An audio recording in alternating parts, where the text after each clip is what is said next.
With the C8 and its infinite delays, the C7 is seeming like your best option if you want a Corvette right now. I'm Daniel, this is Car Quickie. If you guys are new around here, make sure to subscribe, as this is the only channel where you're going to get your car news in just minutes. I was incredibly humbled by the last subscriber goal that you guys completely demolished, so make sure to demolish this one again. Let's hit 190 subscribers. Now let's get right into this video.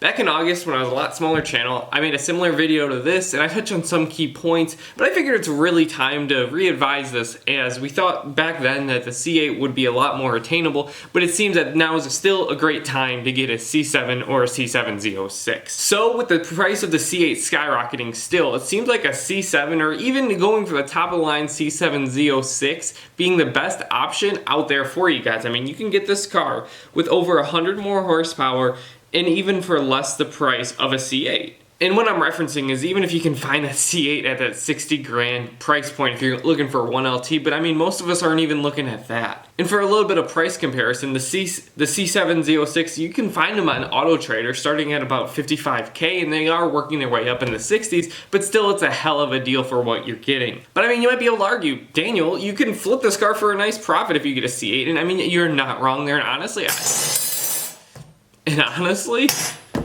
that's a great idea. But going into the interior comparison part of it, you're gonna actually still be getting a lot more of those newer bells and whistles with the C8. You know, obviously you're gonna be getting a smaller, more front visibility car, while the C7 has that long hood, and obviously it has that front mounted engine. Compared to the C8, that front mounted engine does feel a little bit dated, but each of them have their own strong points, such as the C7 having a supercharged engine and over 600 plus horsepower. And while we're talking about power and sound at the most part, the C8 sounds nothing like the C7.